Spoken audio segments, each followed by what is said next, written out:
Hello, everybody. How are you guys feeling today? Angela here, Angela Veloso, here to bring you guys, yes, music, jazz standards, and to work with our voices, our beautiful voices. Last week, we worked with all of you.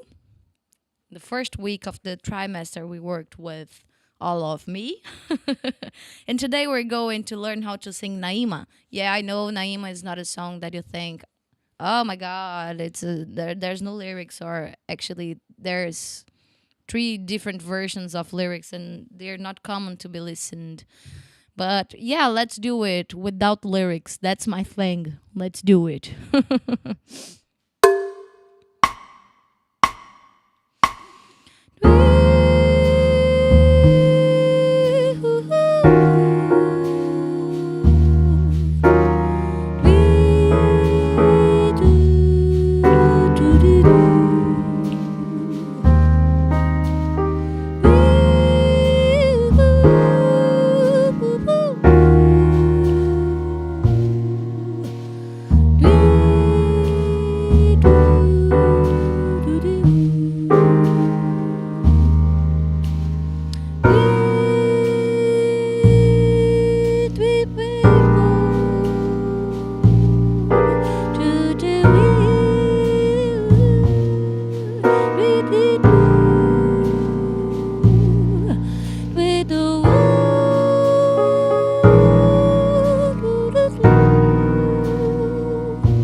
And okay, I'm going to stop here.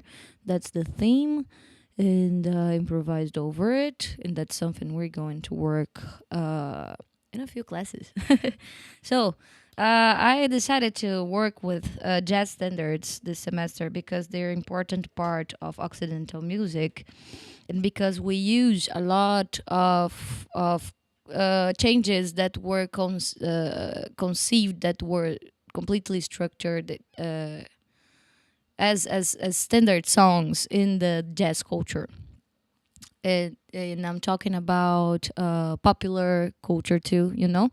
So popular songs, not something that comes to this classical concept, and that we also have influences in definitely the jazz tunes. But yeah, since I started talking about standards, let's remember what a standard is. I'm going to read exactly what I told you guys last classes, just if you didn't watch the classes yet, but I am counting on you that you're going to watch them. Yeah. So jazz standards are musical compositions that are an important part of the music repertoire of a jazz musician, in that they are widely known, performed, and recorded by jazz musicians and widely known by listeners. And that's what happens with Fly Me to the Moon and All of Me and All of You, and maybe more All of Me than All of You. And that's what happened with Naima. That is a composition by John Coltrane, one of the greatest names of jazz, of bebop, and of his own instrument, that is the saxophone, the contralto. Ah, caramba, how do you say this in English? Contralto. Ah, but he's not alto. He's tenor. He's tenor. Sorry. He's tenor. It would be, if I was saying alto, it would be just alto. But he's a tenor saxophonist. Sorry. Yeah. So together with Coleman Hawkins, Lester Young, and Sonny Rollins, he's one of the biggest instrumentists of tenor saxophone, and also one of the biggest composers of jazz. He is the creator, the composer of Giant Steps. He has this Coltrane changes that if you're a student of jazz, if you're studying harmony through jazz perspective, you're going to pass through this. Yeah, so and Naima was one of his most, probably the most famous song of John Coltrane, and he composed it to his wife, Naima, ex-wife, anyway. And it's originally not sang. There's no voice in Naima, and when people records Naima, it's normally without a vocalist. It's with a melodic instrument or a melodic harmonic instrument. Can be played by horns or guitar and piano, etc. But it doesn't mean that it cannot be sang, and that's my thing here. So a lot of people, a lot of singers, I was searching for it. They kind of recorded Naima, but they preferred to put lyrics composed by their own, or they were singing lyrics that they found some other person recording and singing. That was actually confusing for me because I wanted to tell you guys about the lyrics that already exists, and I kind of found 4 different versions of lyrics for the song. And then I was bringing I wanted to share the lyrics. I already know that once upon a time, when I was studying jazz in Mannheim, Germany, I actually sang this song with lyrics, and I found this lead sheet here. This lead sheet here that has together these lyrics together, and I don't know if this lyrics here they were composed by Coltrane, but they exist. And I will sing it with the lyrics now, so you guys know that this is the lyrics that I think they are the most close to what our original lyrics would be. But I found other 4 different versions. Okay, just for you guys know. Child of the gods, spirit here on earth,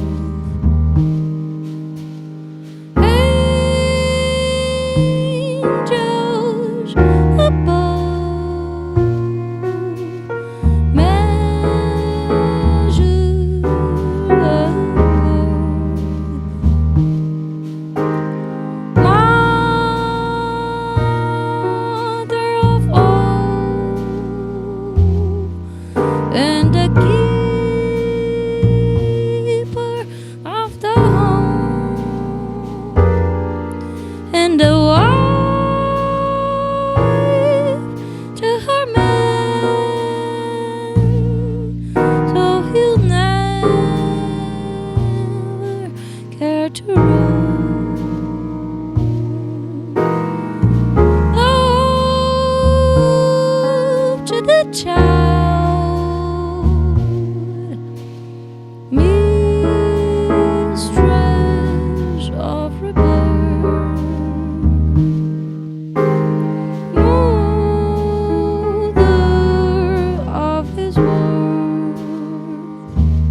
It's a beautiful tune. It's a beautiful theme. It's a beautiful standard.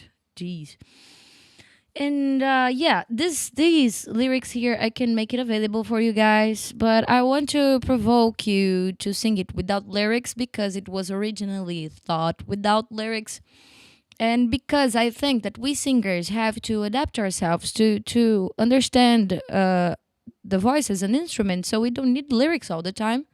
We don't need lyrics at all. Actually, we are making sounds, and that for that we're going to use the scat language, scat. And I brought from Google I think I liked it.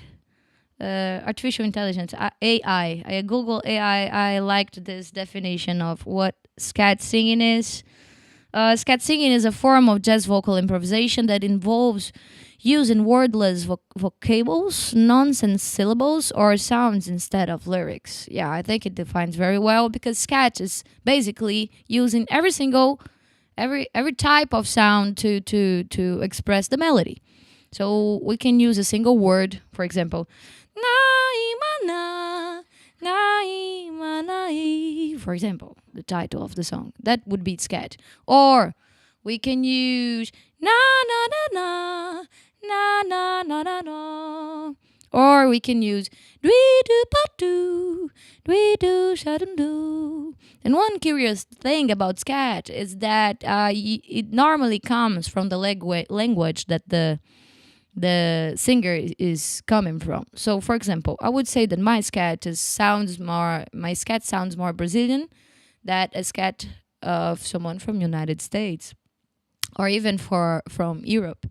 I think it really has to do with our accents, with the way that we normally speak, with the sounds that we're used to do and to listen. Because, for example, I am from Brazil, but when I sing jazz, I try to get more close to the language that they use, the scat language they use on United States, because jazz was actually born and raised in United States. So it makes sense for me it makes sense for me to think the syllables in a more English way, In English, what I mean by English, the language about like thinking more. And we talked about it last semester too when we were talking about Brazilian songs that were translated to English and the other side. Because one thing that also changes in the compositions is that they sometimes are made for the lyrics in Portuguese or in English or anyway all over the world. But here we're specifically talking about English and Portuguese. So if I would sing this in a more Brazilian way, I would give more straight and rhythmic syllables. Ba da ba da ka te tum tira tick tick tu tu wa pire bo pa dum di pa da do. But I don't think it fits so much because this song is it's a ballad. It's very fluid, It's very I think I catch this melody on the air. I think he was thinking about the lyrics are also talking about this, about the gods, the stars, it's kind of mystic, And because it's mystic, I don't feel so much pressure on the consonants. And that's why I think it makes more sense if I use the things that are more normal in English. Dwee dwee na dwee do ba do, dwee da do de o tu tu tu. And not t t t t t t t.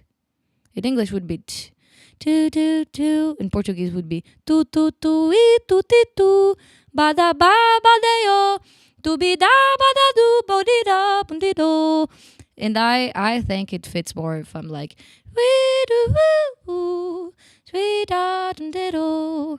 Or as Sarah Sarah Vaughan, she prefers to use this do do do be do ba do do di do di do sleep ba do di di be do di we do boo vo vam de vo with V too because sounds more smooth. So that's the thing. I want you guys to try to learn this song using your own sound. And what I mean by this own sound, I want you guys to find this sound, something that has to do with you, with the things you listen, it also respects the origins of the song, because Naima was a composition made for Coltrane's wife, a wife that he was very in love. They married 1 year after the 1 year before the release of the album that this song is inside, which is the Giant Steps. And he puts her in this special place, this mythic place, this goddess place. This song sounds like a song made for something that is not on our plane, spiritual plane. I feel like that. I think it's a very mystic song. So I want to put sounds that brings me this mystic feels, this mystic vibes. And then let's come back to our roots. How can I learn a song?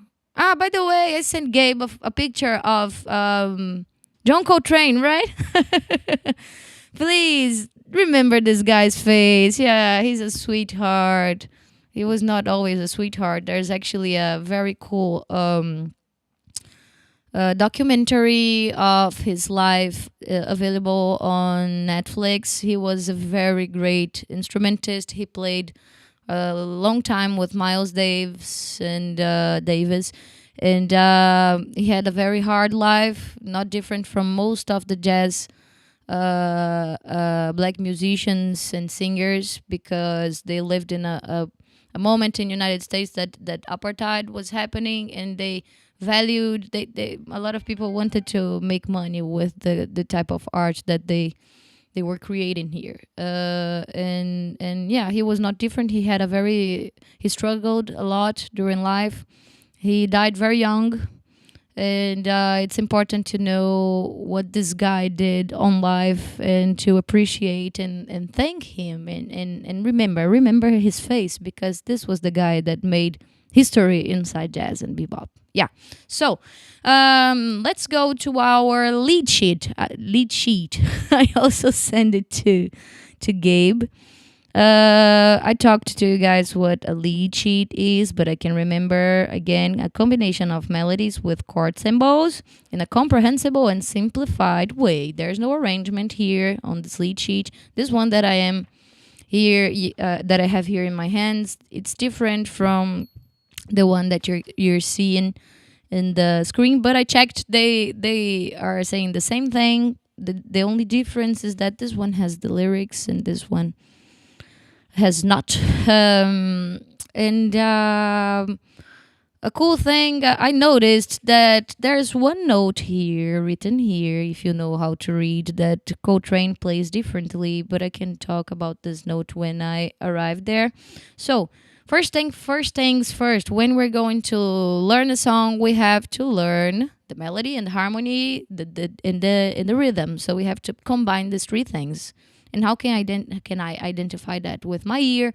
And also, if you know how to read this, following this. And why am I so interested in you guys to see these papers, to see these lead sheets? Because even though if you don't know how to read it, you can actually just follow the melody, because the melody goes up and goes down. Dee, doo, down, dee, up, doo, dee, da, doo, dee, doo. So you can just follow the notes, the draw of the notes, and something is going to enter on your head. Believe me, I am strongly convinced that the visual way of learning music is very important. And at some point, you're going to start understanding the how it works. For example, every single bar here has 4 tempos. So let's start. 2, 3. First note.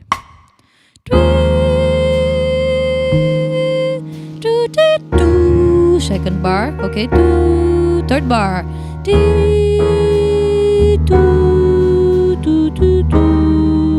Then the symbols here to repeat again. From the beginning, okay?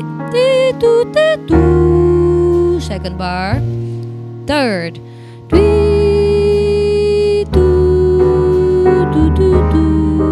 Fourth bar, and then we're going to the fifth. Same note here, change. I can hear.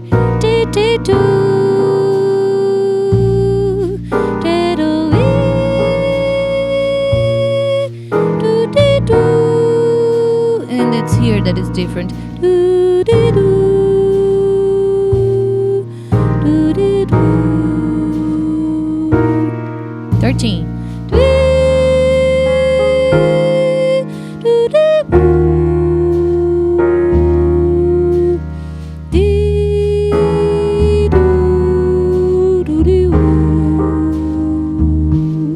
So this is the basic melody of the song. And I chose this song to learn a song without lyrics because it's easy. It's an easy melody. Maybe it's not easy to identify where to enter, or it's not exactly a organic harmony, something that we use it to listen. No, it's a little bit different. But that's interesting too, because we're going to train our ears to understand music without being something conventional for our ears. Let's try to make everything sound more familiar, not just listening to things that are inside our musical world, but we're going to listen to different sounds and to learn how to behave together with these sounds. So the first note, I'm seeing two different keys here. This one is in a different key. Here is in F major, but we're singing it, we're playing it on A flat major. So we're having a scale that starts with the A flat, then we go to B flat, then we go to C, D flat, E flat, F, G, and A flat again. So that's our scale, and it sounds do do do do do do do do do do do. The first note we're starting. It's the third of our. It's the third of our tonality of our key. So we're free. What? Okay. So and if we think it's our thirds, then we have A flat, B flat, C. Then we're starting from C. That's our first note here. Let's do it note by note, and I want you guys to sing it with me. And then you're going to be completely able to sing the song by yourself, okay? I'm going to put it slower, and let's do it note by note and follow this paper, okay? Let's do it. From the beginning, G's. And I'll do it until the end, okay? Because the song kind of, you listen when I sang with the voice, there's this final part here that we call it coda. That it's tail in Italian, and it means that we're going to the end, to the tail. It's the tail of the song. So, my first note.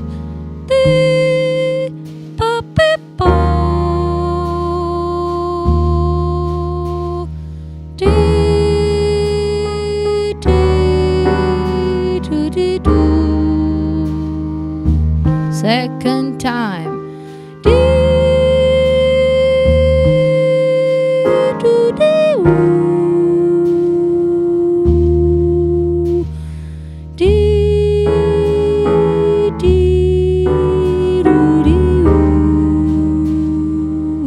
Now going.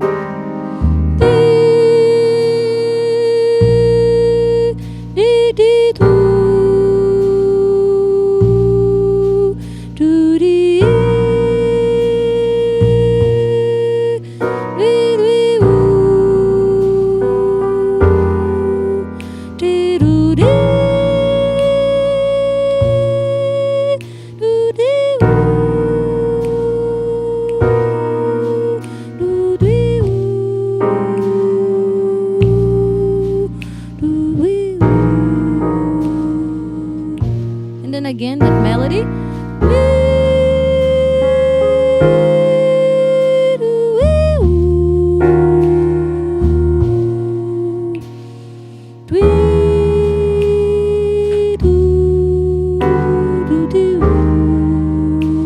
To end the song, let's repeat this.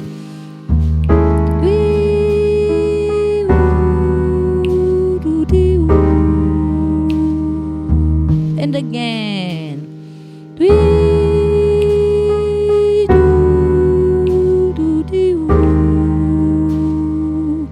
last time.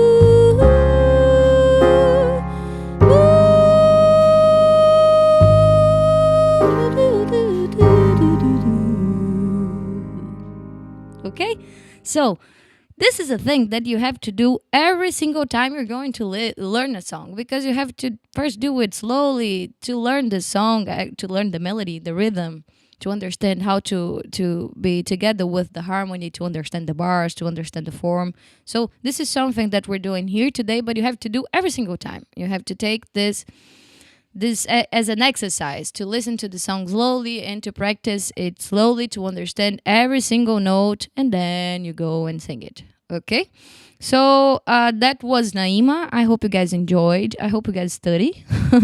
And yeah, there's this version with lyrics too. If you Google it, you're going to find much more versions with lyrics and with different lyrics. Cool things too. And very few with scat. I can make it available for you guys on the material list of versions, school versions, together with the sheet, and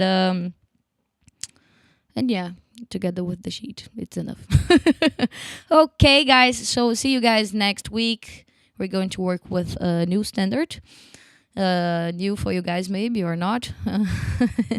Maybe new for me too. And yeah, I'm having a lot of fun this semester with you guys. And see you guys next week. Subscribe, comment, follow us, and bye.